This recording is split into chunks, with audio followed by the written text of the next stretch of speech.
Hello traders, ఇవాళ date వచ్చేసి 26. Finally long weekend అయితే కంప్లీట్ అయింది.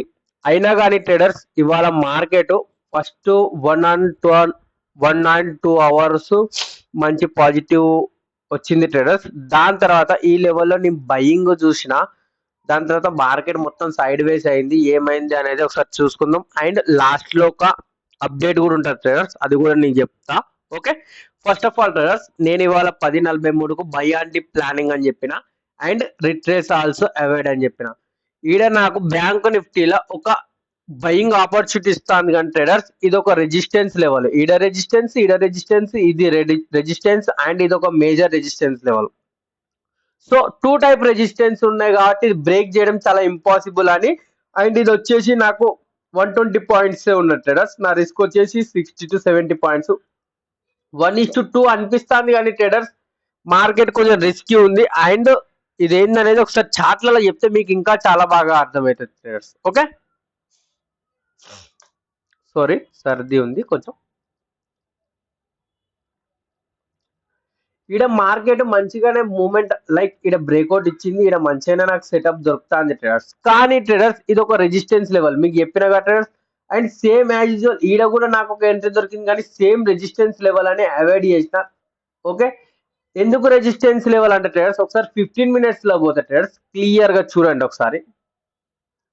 Recent top to bottom Fibonacci పెడతా ట్రేడర్స్ ఎగ్జాక్ట్ గా 50% లెవెల్ దగ్గరనే మార్కెట్ రిజెక్ట్ అవుతుంది. నేనేం ప్లాన్ ఎత్తానంటే మార్కెట్ ఒకసారి ఈ 161 లెవెల్ ని కనుక బ్రేక్అవుట్ 48,000 అనేది ఒక resistance level. Okay, psychology level కూడా అది కనుక ఒకసారి బ్రేక్అవుట్ అయింది, దాని తర్వాత కొంచెం రిట్రేస్ వస్తే దాని తర్వాత ఈ హై వరకు నా టార్గెట్ ఉంటుంది. ఇప్పుడు పెద్దగా ఉంటుంది రివార్డ్ నాకు, అంటే నా పాయింట్లు పోతానికి మంచిగా ఉన్నది. ఇక్కడనే రిజెక్షన్ అయ్యే అవకాశాలు ఎక్కువ ఉన్నాయి అని నేను ఇందులో అవాయిడ్ చేసిన ట్రేడర్స్. నా ప్లాన్ వచ్చేసి నిఫ్టీలో ఉండే, కానీ నిఫ్టీలో చూడండి ట్రేడర్స్,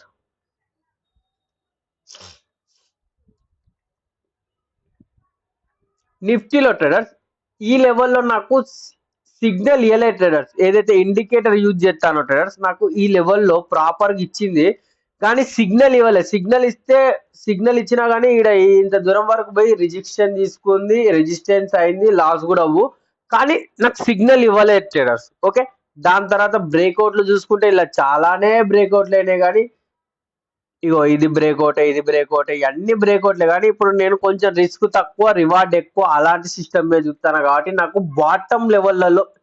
మినిమం బాటమ్ లెవెల్లో ఇంత రిస్క్ పెట్టుకుంటే ఇంతవరకు అన్న టార్గెట్ రావచ్చు కదా ట్రేడర్స్. సో ఆ రకంగా నా థింకింగ్ ఉంది.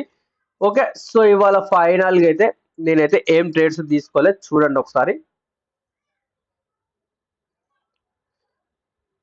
ఈ అప్డేట్ గురించి మీకు ఎక్స్ప్లెయిన్ చేసిన వీడియో, ఒకసారి అది కూడా చూడండి.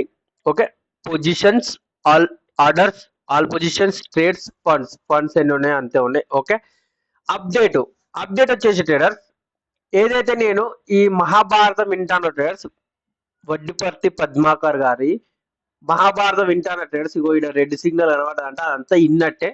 సో ఇదంతా సారాంశము మళ్ళీ మర్చిపోతా అది ఇది అనుకొని, సో నేనేమనుకుంటానంటే ట్రేడర్స్ సింపుల్ గా షార్ట్ వీడియోలలో ఇట్లా క్వశ్చన్ అండ్ ఆన్సర్ రూపంలో వేద్దామని అనుకుంటాను ట్రేడర్స్. ఓకే, వీడియోస్ అయితే నా 100% నా ఫోకస్ వచ్చేసి ట్రేడింగ్ మీదనే ఉంటుంది. ఏవైతే అక్కడ లెర్నింగ్ చేసిందో 30 to 40 minutes 30 minutes పడుతుంది ఒక షార్ట్ చేస్తానికి. అది నైట్ ఇప్పుడు వేసి మార్నింగ్ రోజుకు ఒక షార్ట్ అవుతుంది కదా. దీనికోసం నేను కొత్తగా ఛానల్ పెట్టి దీంట్లో చేసి చాలా అంటే చాలా ఇబ్బంది ఉన్నట్టు ట్రేడర్స్. సో సింపుల్ గా నేనేమంటానంటే ట్రేడర్స్ వీడియోలు వచ్చేసి రెగ్యులర్ గా ట్రేడింగ్ వీడియోలు వచ్చేసి ట్రేడర్స్ ఇందులో వస్తాయి. ఓకే, రెగ్యులర్ గా నేను ఏదైతే నా 100% వచ్చేసి ట్రేడర్స్ నా ట్రేడింగ్ మీదే ఇంపార్టెంట్. నేను ట్రేడరే, అందుకే ఇక్కడ ఛానల్ కూడా చూడండి ట్రేడర్స్, సునీల్ ద ట్రేడర్.